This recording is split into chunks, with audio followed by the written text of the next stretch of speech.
Obrigado, Sr. Presidente. Cumprimentar o Sr. Ministro e os colegas também. Sr. Ministro e Sr. Presidente, permitam-me que faça uma brevíssima introdução para justificar este requerimento para que o Sr. Ministro dos Negócios Estrangeiros venha aqui à Comissão Parlamentar. Naturalmente, o Partido Social Democrata acompanha com imensa proximidade toda esta questão da Venezuela, porque estamos a falar de uma questão que diz respeito a Portugal. Não diz respeito apenas à Venezuela, diz naturalmente respeito a Portugal, porque naturalmente temos uma enorme comunidade de portugueses que vivem na Venezuela. Portanto, isso só por si justifica que se chame o Sr. Ministro dos Negócios Estrangeiros, já que a Venezuela passa por uma situação política bastante complexa e que merece o acompanhamento, e está a merecer o acompanhamento do Estado português, e naturalmente existem alguns pormenores e algumas questões que o Partido Social Democrata gostaria de conhecer melhor por parte do Sr. Ministro dos Negócios Estrangeiros. O Partido Social Democrata tem tomado posições muito claras quanto à questão da Venezuela. Nós apelamos para que se identifique rapidamente uma solução para os graves problemas, que são problemas políticos, são problemas económicos, são problemas sociais que atingem a Venezuela, e o Partido Social Democrata tem uma posição muito clara. Portugal deve ser um pivô no encontro de soluções e na aplicação de soluções também na Venezuela. É evidente que não defendemos qualquer tipo de intervenção na Venezuela, mas defendemos naturalmente um enorme acompanhamento na questão venezuelana, porque também é uma questão que diz respeito a Portugal, porque temos 400 mil portugueses ou lusodescendentes que vivem na Venezuela.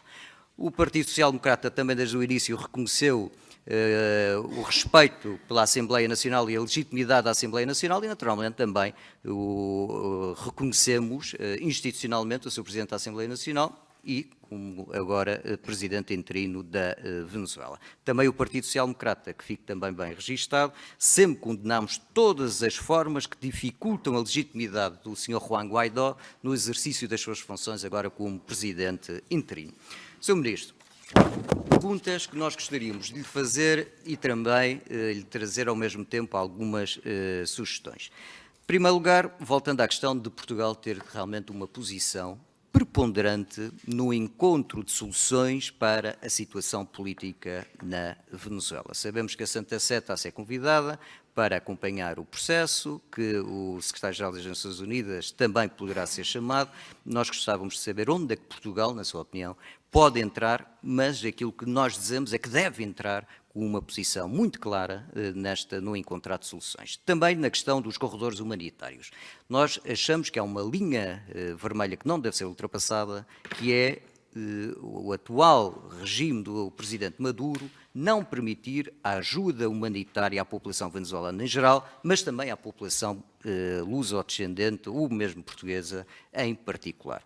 O Estado português tem possibilidades de ajudar e essa ajuda tem que chegar obrigatoriamente à nossa comunidade. Portanto, uma das linhas vermelhas é não aceitar esta dificuldade ou quase impedimento da nossa ajuda humanitária não poder chegar aos portugueses ou luso-descendentes. Outra questão também, existem dados que apontam para que alguns portugueses tenham sido detidos em prisões venezuelanas só porque se protestam contra o regime de Nicolás Maduro. Isso também é outra linha vermelha que o Sr. Ministro, já uma vez aqui nesta Comissão Parlamentar, disse que era uma linha vermelha que não admitia que se ultrapassasse. Naturalmente tem toda a razão, nós concordamos com isso, aplaudimos essa sua posição, mas não há dúvida que é sempre bom recordar às autoridades venezuelanas que isso é uma linha vermelha que não pode ser, de maneira alguma, ultrapassada. Depois temos também a questão, já falando mais do futuro, a Venezuela precisa de um autêntico plano Marshall para pôr a economia a funcionar novamente. E naturalmente que existem instituições, a Banca Interregional de Desenvolvimento, seja a CAF, seja o BID, que curiosamente Portugal é membro destas duas instituições financeiras, que poderão vir a ter um papel preponderante num plano de reestruturação da economia venezuelana. E também aí Portugal pode e deve ter um papel muito importante. Também existem denúncias que tem havido alguns ataques cirúrgicos a portugueses e a bens de portugueses, só pela razão de Portugal ter tomado a posição que tomou em relação ao Presidente da Assembleia Nacional, o Sr. Juan Guaidó. E há informações, eu ainda ontem estive reunido com associações de imigrantes venezuelanos que regressaram à Madeira e dizem que existem situações, ataques cirúrgicos a bens de portugueses devido à posição que o governo português tomou. Portanto, aqui também está uma linha vermelha que nós sugerimos, e eu pedi que o Sr. Ministro também falasse sobre esta questão, que não pode ser ultrapassada porque nenhum português, nenhum bem dos portugueses pode ser penalizado pela posição e bem que o Estado português adotou. Depois também queria, por final, deixar-lhe só algumas dúvidas, recomendações ou angústias, se quiser, dos portugueses que regressaram à Madeira e que viviam na Venezuela. Em primeiro lugar, a rede consular. Fazem enormes elogios ao consulado em Caracas, que tem uma enorme produtividade, mas que consideram que devia de haver mais meios para agilizar alguns dos pedidos que entregam no consulado, em especial no consulado em Caracas. Outra questão também, as autorizações de residência, que também a questão do CEF, e o meu colega Jassário também tem tido muitas informações e tem-nos trazido muitos dados sobre isso, que é a lentidão em alguns processos de autorização de residência no nosso país.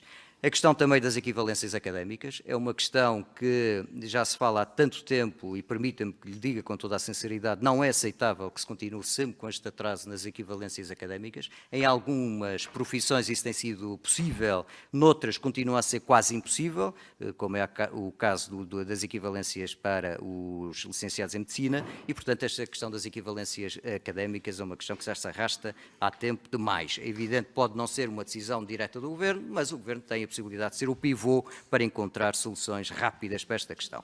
Temos também a questão do custo das viagens da Venezuela para Portugal.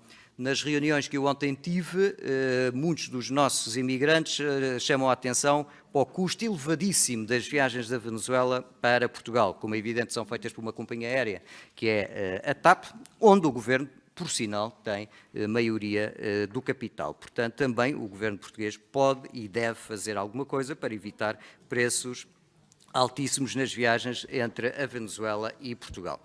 Depois também a questão das pensões de reforma. Como sabe o Sr. Ministro, há este problema de milhares de portugueses que estão na Venezuela e que regressam a Portugal, que é a questão do pagamento das reformas por parte das autoridades venezuelanas. Sabemos que existe uma boa vontade, até por parte do Governo português, em também ajudar a pagar esse tipo de reformas, mas tem havido alguns problemas legais para esse pagamento e eu gostava de saber em que ponto é que está essa questão.